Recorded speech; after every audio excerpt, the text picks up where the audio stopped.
किसी ने बड़े कमाल की बात कही है कि हम अक्सर कुछ बोलकर निकल जाते हैं, लेकिन जो सामने वाला होता है उसको उस बात से निकलने में बरसों लग जाते हैं। नमस्कार दोस्तों, मैं हूँ ऋषि कुशवाहा और ऋषि की नई सोच में फिर से आपका स्वागत है।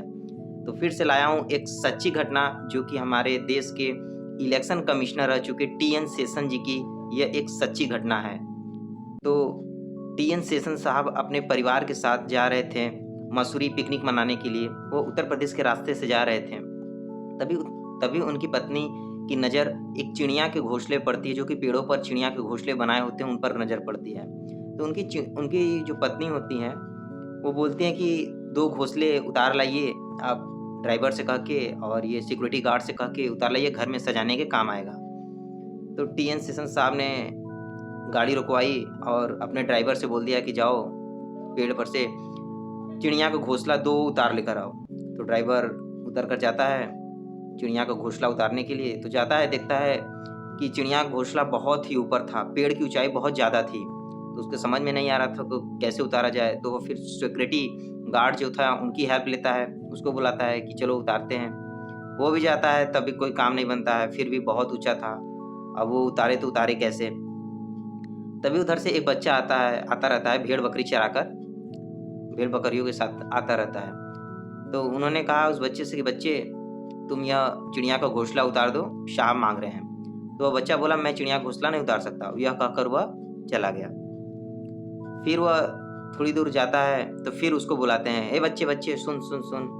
तो बच्चा आता है, कहता है कि ये ले 10 रुपये और इस चिड़िया के घोंसले को उतार दे। तो कहता है कि मैं फिर भी नहीं उतारूंगा। फिर वह कहकर चला जाता है।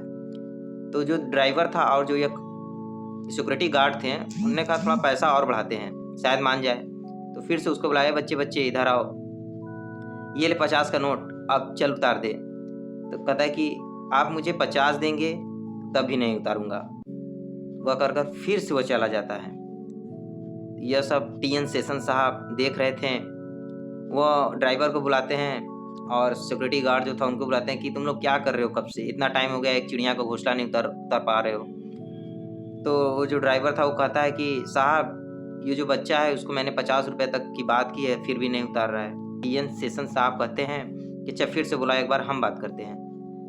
तो जो ड्राइवर था गया उनके पास, बच्चे के पास, कि चलो चलो साहब बुला रहे हैं। जब वह बच्चा साहब के पास पहुंचा, टी.एन. शेषन सर के पास पहुंचा, तो सर ने उनसे पूछा कि ये लो 100 रुपये, चलो उतार दो। तो उस बच्चे ने कहा कि आप मुझे 1000 भी देंगे तब भी मैं चिड़िया का घोंसला नहीं उतारूंगा। यह कहकर फिर वह चला गया। तो टी.एन. शेषन साहब जो थे वो फिर अपने गाड़ी में बैठ जाते हैं और सोचने लगते हैं आखिर माजरा क्या है, बच्चा उतार क्यों नहीं रहा है। 1000 की बात पर भी आ गया कि 1000 देंगे फिर भी नहीं उतारूंगा। तो उन्होंने ड्राइवर से कहा कि उस बच्चे को बुलाओ और उससे कहना है कि उतारना नहीं है, सिर्फ एक बात पूछनी थी, जाओ उसको बुला कर लाओ, उसे ये मत कहना कि उतारना है। तो ड्राइवर जाता है अपना, कहता है कि चलो उतारना नहीं है, साहब बुला रहे हैं, कुछ बात करना है। तो बच्चे को लेकर आता है टी.एन. शेषन सर के पास। तो सर पूछते हैं कि तुम आखिर चिड़िया का घोंसला उतार क्यों नहीं रहे हो, मैं 1000 की बात पर भी आ गया फिर भी तुम नहीं उतार रहे हो। तो उस बच्चे ने जो जवाब दिया वही कहानी का सार है। उसने कहा कि सर मैं चिड़िया का घोंसला नहीं उतारूंगा, क्योंकि जब चिड़िया शाम को आएंगी, अपने बच्चे से नहीं मिल पाएंगी, अपने घर से बिछड़ जाएंगी, तो उन पर क्या बीतेगी वो आप नहीं जान सकते। यह कहकर वह बच्चा निकल जाता है। टी.एन. शेषन सर जो थे वो बहुत ही शर्मिंदगी फील करते हैं कि इतनी बड़ी बात जो मैंने पढ़ाई की, सब कुछ किया, इतना बड़ा ऑफिसर बन गया, फिर भी एक छोटी सी शिक्षा एक बच्चा जो कि भेड़ बकरियां चराने वाला हमको सिखा गया। यह जो बात है, ये जो सच्ची घटना है, उन्होंने अपने आत्मकथा में लिखी है।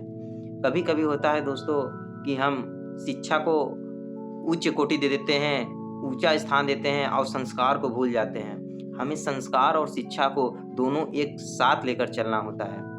तो अगर यह कहानी अच्छी लगी हो तो कमेंट में ज़रूर बताइएगा और चैनल को सब्सक्राइब कर लीजिएगा। मिलेंगे किसी नए वीडियो में किसी नए कहानी के साथ, तब तक के लिए जय हिंद।